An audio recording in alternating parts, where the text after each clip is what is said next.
Assalamualaikum warahmatullahi wabarakatuh. Gimana anak-anak kabarnya, sehat?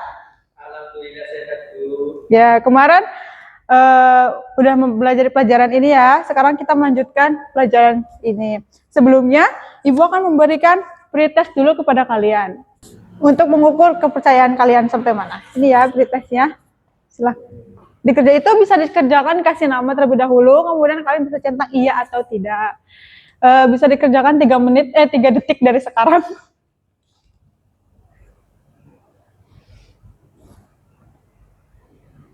Sudah selesai? Sudah, Bu. Ya, bisa dikumpulkan kan ya. Baik. Nah, sebelum melanjutkan, kita hari ini akan belajar yaitu mewujudkan syu'abul iman dalam kehidupan sehari-hari. Nah, yang pertama ada definisi dalil nakli syu'abul iman. Nah, apa sih yang disebut dengan iman? Nah, bisa dibaca? Definisi iman. Iman berasal dari bahasa Arab amanah yu'minu iman. Secara bahasa berarti kepercayaan, keyakinan, ketetapan atau keteguhan hati. Sedangkan secara istilah al-um, yang ini ucapan, perbuatan dan niat, di mana tidak sempurna salah satunya jika bersamaan dengan yang lain. Ya, terima kasih ya Mas. Nah, jadi iman itu berasal dari bahasa Arab yang artinya amanah yu'minu imanan, yang berarti kepercayaan. Kemudian yaitu ada syu'abul iman. Apa sih itu syu'abul iman? Syu'abul iman adalah syu'abul iman menurut Syekh Muhammad Nawawi bin Umar Al-Jawi dalam kitab Qaimut Ugian alal Munhunati syu'abul iman. Iman terdiri dari 6 pilar, yaitu memiliki beberapa bagian unsur dari perilaku yang dapat menambahkan amal manusia jika dilakukan semuanya. Namun juga dapat mengurangi amal manusia apabila ditinggalkan, seperti itu. Kemudian itu ada macam-macam syu'abul iman. Syu'abul iman itu apa aja sih, teman-teman? Nah, itu ada ma'rifatul bil qalbi, yang artinya meyakini dengan hati. Yang kedua ada iqrarul bil lisan. Yang ketiga ada amalul bil arkan, itu mengamalkannya dengan anggota badan. Nah, contoh dari ma'rifatul bil qalbi apa aja sih? Yaitu niat, akidah, dan hati. Sedangkan iqrarul bil lisan yaitu ucapan atau lisan. Kemudian amalul bil arkan yaitu dari anggota badan, seluruh anggota badan. Nah, dari sini teman-teman sudah paham? Insya Allah paham, Bu. Paham, baik. Ada yang mau ditanyakan? Tidak ada, Bu. Tidak ada, baik. Karena ini sudah paham ya, teman-teman. Jadi di sini Ibu akan memberikan kalian post test, yaitu untuk mengukur hasil pembelajaran kalian sampai mana. Nah, bisa diisi nama dulu. Kemudian cara mengisinya itu sama, yaitu dengan mencentang iya atau tidak, kayak gitu. Nah, diberi waktu dari sekarang 3 detik. Oke, sudah? Sudah selesai, Bu. Ya sudah. Baik. Karena di sini kalian sudah paham semua, mari kita akhiri pembelajaran hari ini. Karena sudah paham semua, menutup dengan baca hamdalah dan kafaratul majelis. Alhamdulillahirabbil alamin. Subhanakallahumma wa bihamdika asyhadu an la ilaha illa anta astaghfiruka wa atubu ilaik. Assalamualaikum warahmatullahi wabarakatuh. Waalaikumsalam warahmatullahi wabarakatuh. Baik, Assalamualaikum Ibu. Waalaikumsalam, Bu. Iya, terima kasih Ibu sebelumnya sudah berkenan meluangkan waktu untuk berdiskusi setelah kegiatan pembelajaran yang kemarin telah dilaksanakan Ibu. Sebelumnya saya ingin mengenal dulu nih Bu, sedikit mengenai pembelajaran yang Ibu ampu. Jika berkenan, Ibu mengajar di kelas berapa nih Bu? Saya mengajar di kelas 10, Bu. Iya. Ada berapa kelas yang diajar? Ada 2 kelas, Bu. 2 kelas. Kemudian kalau dalam 1 minggu biasanya ada berapa kali pertemuan nih Bu? 1 kali pertemuan nih, Bu, dalam 1 minggu. 1 kali pertemuan dalam 1 minggu.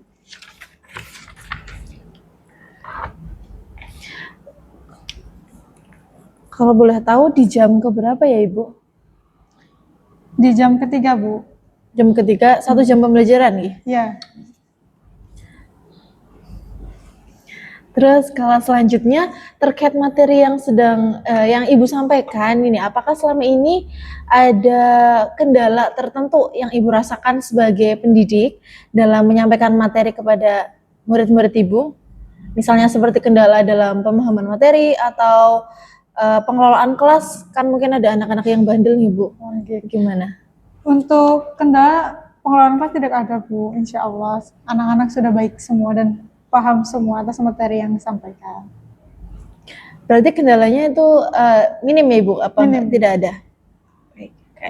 Terus kemudian kalau dari sisi peserta didiknya nih, siswa-siswi Ibu, apakah dalam proses pembelajaran Ibu sering menemui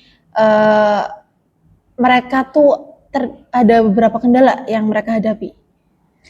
Mungkin dari segi ini ya Bu, anak-anak tuh kadang suka nggak teratur gitu loh Bu, kadang tidur di kelas, kadang main-main di kelas, mungkin seperti itu Bu.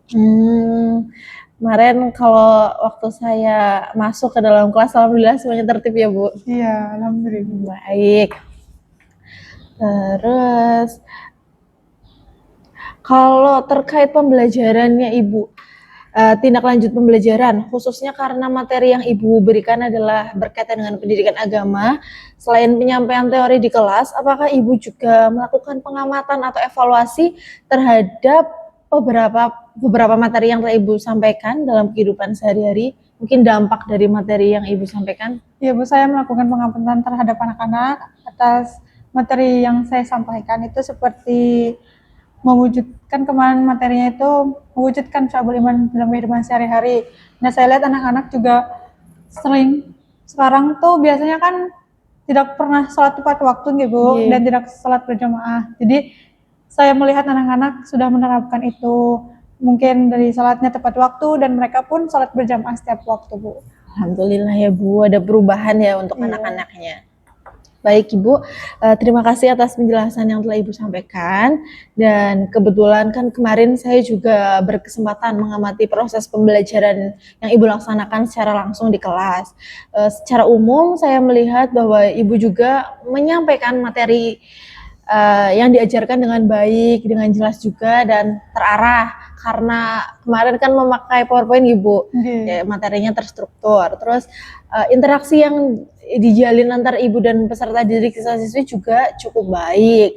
Anak-anak terlihat tertib, mungkin walaupun mungkin pada kebiasaan sehari-harinya ada beberapa anak ya Bu yang masih sulit untuk diberi arahan, tetapi untuk keseluruhan anak-anak dapat mengikuti pembelajaran dengan baik serta memberikan respon yang positif juga selama masa pembelajaran. Sebagai bagian dari supervisi kami, izinkan saya juga menyampaikan beberapa masukan yang mudah-mudahan dapat menjadi bahan pertimbangan untuk mengembangkan pembelajaran ke depannya, Ibu. Yang pertama ini saya ingin menyampaikan kemarin ketika pembelajaran memasuki tahap praktek atau penerapan secara langsung, mungkin dapat lebih dipastikan kembali bahwa seluruh peserta didik memperoleh kesempatan yang sama untuk mempraktekkan materi yang dipelajari, terlebih lagi pada materi keagamaan yang memerlukan ketepatan dalam pelaksanaannya. Kalau agama kan biasanya harus dipraktekin dulu ya Bu, bukan hanya teori. Terus dengan demikian juga pemahaman dan praktek yang dilakukan peserta didik dapat lebih seragam serta tidak menimbulkan terjadinya kekeliruan nih. Jadi ilmu yang didapat anak-anak juga dalam prakteknya juga sama semuanya. Terus hal yang kedua di sini itu ada terkait metode pembelajaran. Mungkin kedepannya dapat divariasikan lagi ya Bu dengan memanfaatkan perkembangan teknologi dan berbagai media pembelajaran yang tersedia saat ini, karena guru-guru di era sekarang kan dituntut untuk berinovasi dan kreatif. Terus hal itu juga menjadi salah satu upaya untuk meningkatkan keterlibatan peserta didik dalam pembelajaran sekaligus menyesuaikan proses pembelajaran dengan kebutuhan karakteristik peserta didik di era digital. Jadi peserta didiknya juga tidak tertinggal dengan zaman yang terus berkembang, begitu Bu. Baik Bu, terima kasih Bu atas masukannya Bu. Ya, sama-sama Ibu. Kedepannya lebih semangat lagi untuk menghadapi anak-anak sekarang ya Bu. Siap, Bu. Mungkin beberapa hal yang saya sampaikan sudah tersampaikan semua. Terima kasih Ibu atas keterbukaan dan kerjasama yang Ibu berikan dalam proses supervisi ini. Semoga diskusi yang kita lakukan dapat menjadi sarana untuk saling berbagi pengalaman dan terus meningkatkan kualitas pembelajaran di kelas ya Bu. Sebelumnya mohon maaf juga apabila terdapat kekurangan dalam penyampaian saya. Terima kasih Bu untuk kerjasamanya. Assalamualaikum warahmatullahi wabarakatuh Ibu. Waalaikumsalam warahmatullahi wabarakatuh, Bu.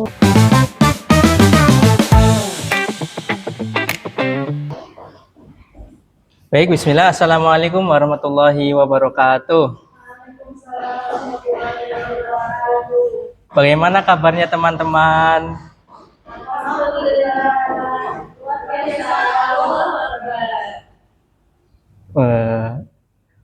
Baik, sebelum melanjutkan ke materi pembelajaran, di sini saya sebagai pendidik akan mengulas tentang materi yang lalu. Ada yang masih ingat materi yang lalu menceritakan tentang apa? Lupa ya. Baik, ini sedikit mengulas ya. Jadi materi yang lalu itu kita belajar tentang materi buhut. Apa itu buhut? Yakni pemberontakan yang dilakukan oleh sekelompok orang untuk menggulingkan pemerintahan yang sah. Dalam hal ini buhut dihukumi sebagai perbuatan yang haram. Sudah ingat teman-teman? Baik. Selanjutnya pada kesempatan kali ini kita akan membahas terkait dengan materi mencuri dan merampok. Sebelum itu, saya ingin bertanya dengan teman-teman. Menurut teman-teman, mencuri dan merampok itu perbuatan yang sama atau berbeda? Berbeda. Berbeda. Kalau boleh tahu alasannya kenapa? Mencuri satu orang, merampok itu banyak. Baik, mencuri satu orang, merampok banyak. Betul ya. Selanjutnya, di sini ada pengertian dari mencuri. Mencuri adalah mengambil harta milik orang lain secara sembunyi-sembunyi tanpa izin dan tanpa hak dengan tujuan untuk memilikinya. Ini ada beberapa contoh. Yang pertama seperti halnya mengambil uang dari teman, dari tas teman tanpa sepengetahuannya. Ya.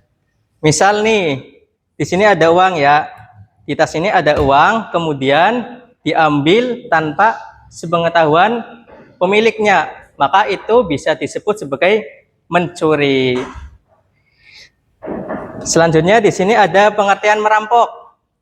Merampok adalah mengambil harta orang lain secara terang-terangan dengan menggunakan ancaman, kekerasan atau senjata sehingga menimbulkan ketakutan dan gangguan keamanan. Contohnya ada begal yang mengancam korban dengan senjata atau perampokan bank dengan kekerasan. Jadi dengan ini perbedaan antara merampok dan mencuri ialah dilakukan secara sembunyi-sembunyi dan terang-terangan. Ya. Selanjutnya ini ada dalil tentang mencuri dan tentang merampok. Yang artinya kurang lebih laki-laki yang mencuri dan perempuan yang mencuri, potonglah tangan keduanya sebagai balasan atas apa yang mereka kerjakan dan sebagai siksaan dari Allah. Quran surat Al-Maidah ayat 38. Kemudian dalil tentang merampok, yang artinya sesungguhnya pembalasan terhadap orang-orang yang memerangi Allah dan Rasul-Nya serta membuat kerusakan di muka bumi adalah dibunuh atau disalib. Maka dalam hal ini hukuman dari perbuatan mencuri ialah dipotong kedua tangannya, dan perbuatan dari merampok ialah dengan dibunuh atau disalib, atau biasa kita ketahui ialah dengan hukuman kisos. Ini ada hikmah larangan mencuri dan merampok. Menjaga hak milik orang lain, menciptakan rasa aman dalam masyarakat, menumbuhkan sikap jujur dan amanah, mencegah kerusakan sosial dan ekonomi, menjaga ketertiban dan keadilan. Ini ada upaya mencegah mencuri dan merampok. Teman-teman bisa dibacakan upaya tadi mencegah mencuri dan merampok. 1. Meningkatkan keimanan dan ketakwaan kepada Allah Subhanahu wa taala. 2. Membiasakan hidup jujur dan amanah. 3. Menjauhi pergaulan yang buruk. 4. Bekerja dan mencari rezeki dengan cara yang halal. 5. Menumbuhkan kepedulian sosial terhadap sesama. Ya, terima kasih kepada teman-teman yang telah membacakan. Dan yang terakhir kita masuk ke sesi kesimpulan, yakni mencuri dan merampok merupakan perbuatan yang dilarang dalam Islam karena merugikan orang lain dan merusak ketertiban masyarakat. Mencuri dilakukan secara sembunyi-sembunyi, sedangkan merampok dilakukan secara terang-terangan dengan ancaman atau kekerasan.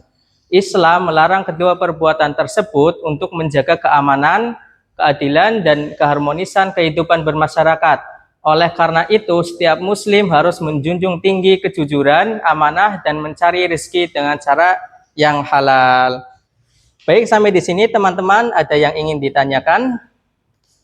Ya, Pak. Baik, jika tidak ada yang ingin ditanyakan, maka pembelajaran hari ini kita cukupkan sampai sini.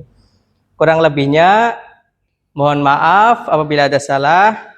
Kita akhiri pembelajaran hari ini dengan mengucapkan hamdalah dan doa kafaratul majlis. Alhamdulillahi rabbil alamin. Subhanakallahumma wa bihamdika asyhadu an la ilaha illa anta astaghfiruka wa atubu ilaik. Terima kasih kepada teman-teman yang sudah hadir mengikuti pembelajaran hari ini. Wassalamualaikum warahmatullahi wabarakatuh.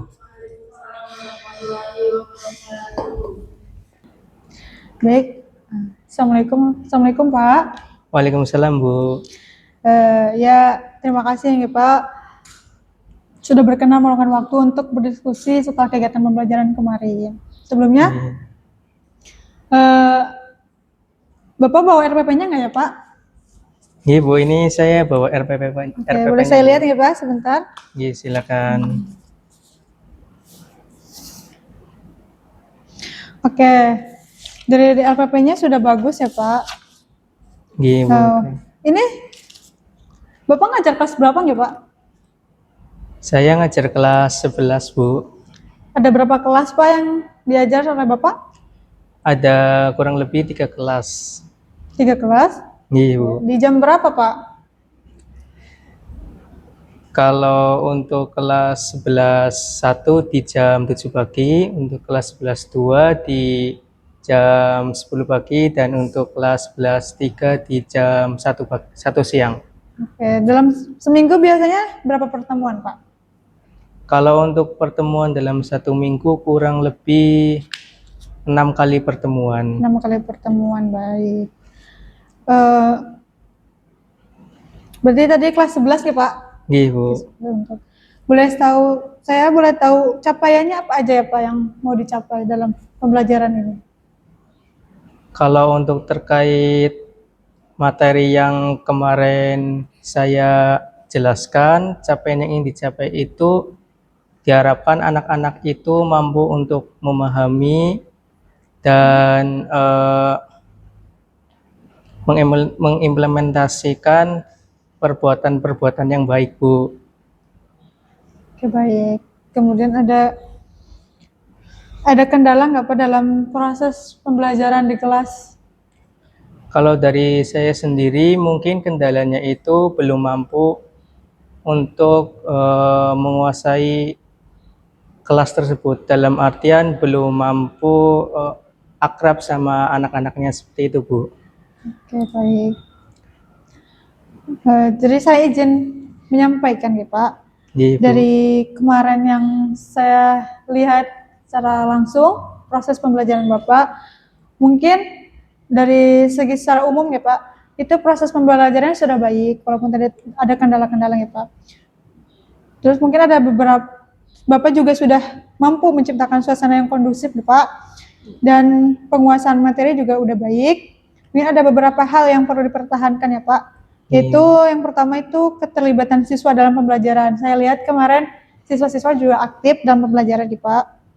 Nggih, Bu. Kemudian cara penyampaiannya juga sudah jelas. Mungkin untuk kedepannya bisa lebih memvariasikan lagi Pak terhadap metode dan media pembelajarannya. Kemarin Bapak pakai PowerPoint nggak Pak? Nggih, kemarin pakai media PowerPoint. Oke, mungkin bisa lebih variasi lagi nggak Pak, agar anak-anak juga partisipasinya lebih meningkat nih Pak. Nggih, Bu. Seperti itu. Mungkin itu saja Pak hal-hal yang mau saya sampaikan, dan terima kasih ya Pak Nggih, atas sama-sama. keterbukaannya dan kerjasama Bapak dalam proses supervisi ini. Semoga diskusi yang kita lakukan dapat menjadi sarana untuk saling berbagi pengalaman dan terus meningkat kualitas pembelajaran di kelas ya Pak ya. Amin. Ya, mohon maaf bila ada kekurangan ya Pak atas penyampaian saya ataupun yang lainnya, saya mohon maaf. Nggih, Bu. Assalamualaikum warahmatullahi wabarakatuh. Waalaikumsalam warahmatullahi wabarakatuh. Terima kasih, Bu. Ya Pak, sama-sama.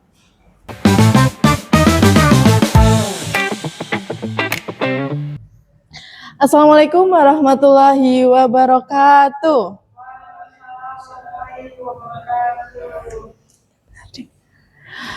Bagaimana kabarnya anak-anak pagi hari ini? Sudah sarapan belum? Ya, nanti makan siang ya, jangan lupa ada MBG kok di sini. Sebelum Ibu masuk ke penjelasan pagi hari ini, alangkah lebih baiknya kita mulai pembelajaran pagi hari ini dengan bacaan basmalah bersama-sama. Bismillahirrahmanirrahim. Nah, materi yang akan Ibu bawakan pada pagi hari ini mengenai akidah Islam. Anak-anak udah tahu belum apa itu akidah Islam? Belum. Coba Mbak Dina bisa bacakan yang slide pertama ini. Apa itu akidah Islam? Secara bahasa, akidah yaitu berasal dari bahasa Arab, yaitu akidatan, yang bermakna ikatan janji atau keyakinan pokok. Secara bahasa menggambarkan pengikatan jiwa yang kuat pada kebenaran spiritual yang mutlak. Secara istilah, itu pokok-pokok kepercayaan yang harus diyakini kebenarannya oleh setiap muslim berdasarkan dalil akli Al-Quran dan Hadis serta dalil akli akal sehat. Keyakinan ini mengikat hati tanpa adanya keraguan sedikit pun. Ya, terima kasih Mbak Dina. Nah, akidah ini adalah ikatan atau keyakinan yang ada di dalam hati kita. Keimanan kita harus kita yakini secara kokoh. Gitu. Selanjutnya ada dasar hukum akidah Islam. Dasar hukumnya itu ada dalam Al-Quran yang pertama, yang kedua ada As-Sunnah, dan yang ketiga akal sehat atau dalil akli. Nah, tujuan anak-anak mempelajari akidah ini yang pertama itu memupuk iman, yaitu memperkuat keimanan dan keyakinan agar terhindar dari keraguan, kemusyrikan, serta kesesatan berpikir dalam mengarungi kehidupan. Yang kedua ada menjaga tauhid, melindungi kemurnian ibadah hanya untuk mencari keridhaan Allah Subhanahu wa taala dan menjauhkan diri dari perbuatan syirik sekecil apapun. Dan yang ketiga ada ketenangan jiwa. Membentuk keteguhan jiwa yang tenang, tabah, dan sabar ketika menghadapi cobaan hidup serta senantiasa bersyukur atas nikmat Allah. Jadi anak-anak harus menanamkan akidah sedari dini mungkin. Kalau selanjutnya ada hubungan iman, Islam, dan ihsan. Itu ada 4 di sini. Yang pertama adalah keimanan atau keyakinan. Fondasinya utama di dalam diri kita, akidah yang mempatri kuat di dalam hati, mempercayai rukun iman secara utuh. Nah, ini di sini anak-anak masih ingat nggak rukun iman itu ada berapa? Ada berapa Ibu? Ada 6 Bu. Iya, apa aja tuh? Iman kepada Allah. Iya, betul. Nabi, iman kepada Kode kitab, iman kepada kode dan kodar. Betul. Yang kedua itu Islam, yaitu penerapannya, bukti amalan nyata dari keimanan yang tampak melalui pelaksanaan syariat dan rukun Islam seperti sholat, haji, dan lain sebagainya. Dan yang ketiga ada ihsan, puncak cinta, beribadah seolah-olah melihat Allah Subhanahu wa taala atau menyadari bahwa diri sendiri diawasi oleh Allah Subhanahu wa taala. Jadi setiap perbuatan yang anak-anak lakukan itu Allah Subhanahu wa taala pasti melihat dan para malaikatnya juga ikut mencatat. Dan yang keempat ada kesatuan. Ketiga dimensi ini tidak dapat dipisahkan untuk mewujudkan akidah yang luas dan kokoh. Masuk ke dalam sifat-sifat Allah Subhanahu wa taala.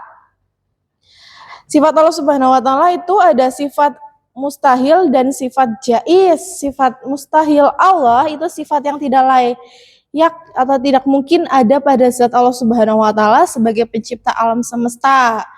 Contohnya apa nih? Tahu tidak sifat mustahilnya Allah?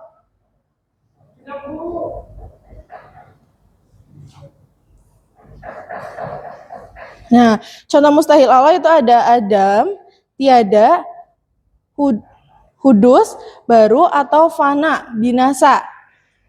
Kalau sifat jaiznya Allah Subhanahu wa taala itu sifat kebebasan mutlak yang dimiliki Allah Subhanahu wa taala untuk melakukan atau tidak melaksanakan sesuatu. Allah tidak memiliki kewajiban terhadap siapapun, segala ciptaannya terjadi murni atas kehendaknya. Terus selanjutnya ada implementasi akidah dalam kehidupan.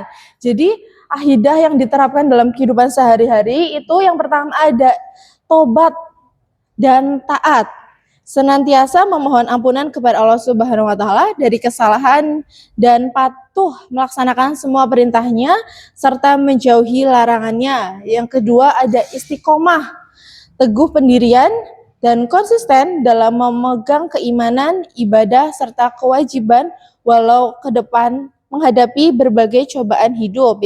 Dan yang terakhir adalah ikhlas, meluruskan niat dan beramal semata-mata mengharap ridha Allah Subhanahu wa taala, bersih dari sifat ria atau sekedar ingin dipuji oleh manusia. Nah, dari ketiga sifat ini anak-anak yang sudah pernah dilakukan apa nih? Akidah apa nih?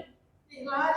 Ikhlas ya, biasa ikhlas ya ngasih makanan ke teman-temannya begitu ya, ke adiknya berbagi, ikhlas ya. Nah, selanjutnya ini Ibu ada kata-kata sedikit.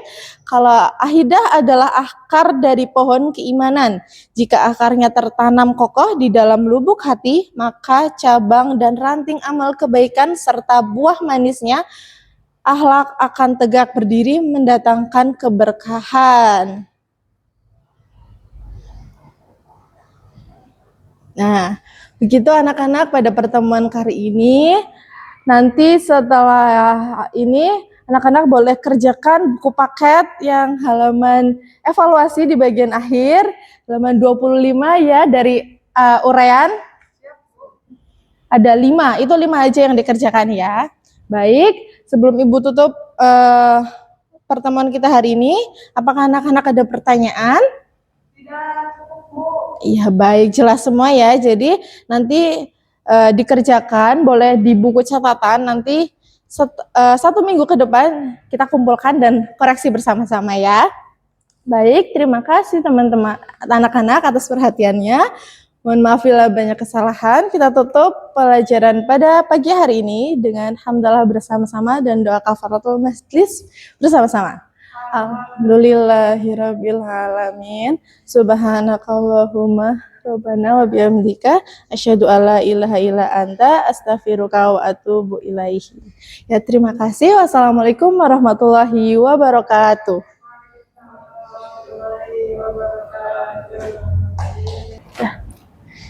Assalamualaikum Bu. Waalaikumsalam Pak.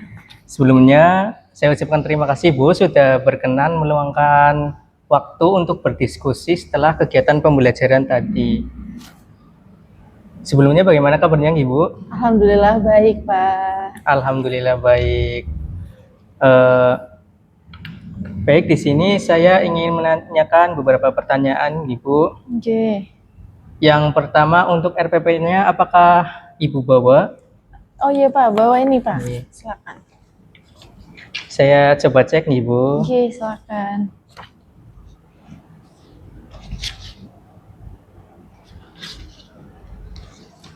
Baik.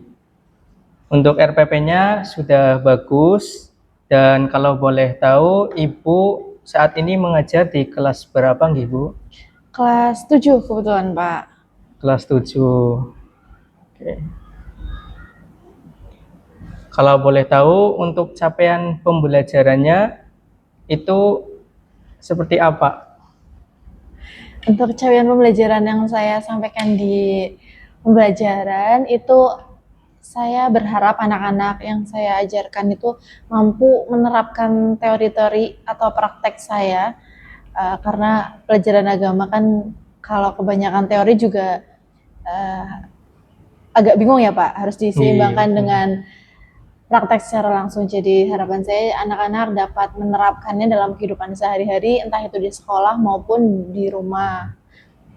Gitu, Pak. Nggih. Dari segi mengajar, Ibu penyampaian materinya itu sudah bagus, penguasaan materinya juga sudah bagus, juga penguasaan kelasnya juga sudah kondusif. Saya ingin menanyakan satu pertanyaan lagi, Ibu. Oke, Pak. Dari materi pembelajaran yang Ibu ajarkan di kelas 7, apakah ada kendalanya, Ibu? Kalau untuk kendala yang berarti sejauh ini belum ada Pak, karena saya sendiri juga masih berproses untuk terus mengembangkan metode belajar dengan mengikuti perkembangan zaman juga. Jadi pembelajaran yang saya sampaikan juga terus saya upgrade sehingga membuat anak-anak juga tidak bosan akan pembelajarannya. Kalau untuk kendala kecil-kecilan ya biasa ya Pak. Kalau anak-anak tuh masih ada yang suka ngobrol, suka berisik, masih suka maunya keluar ke kamar mandi, itu kendala yang bagi saya biasa sih Pak. Baik, secara umum proses pembelajaran yang Ibu ajarkan itu sudah baik. Ya, Ibu juga sudah mampu menciptakan suasana yang kondusif dan penguasaan materi yang baik. Diharapkan Ibu mampu untuk meningkatkan kompetensi profesionalitas guru dan kompetensi pedagogik bagi guru ya. Iya. Baik, mungkin untuk kedepannya Ibu juga bisa untuk memvariasikan metode dan media pembelajaran agar dapat mengakomodasi perbedaan karakteristik peserta didik, Ibu. Ya, mungkin demikian beberapa hal yang dapat saya sampaikan. Terima kasih atas keterbukaan dan kerjasama Ibu dalam proses supervisi ini. Semoga diskusi yang kita lakukan dapat menjadi sarana untuk saling berbagi pengalaman dan terus meningkatkan kualitas pembelajaran di kelas. Amin. Mohon maaf apabila terdapat kekurangan dalam penyampaiannya, Ibu. Iya, Pak. Wassalamualaikum warahmatullahi wabarakatuh. Waalaikumsalam warahmatullahi wabarakatuh. Terima kasih, Pak.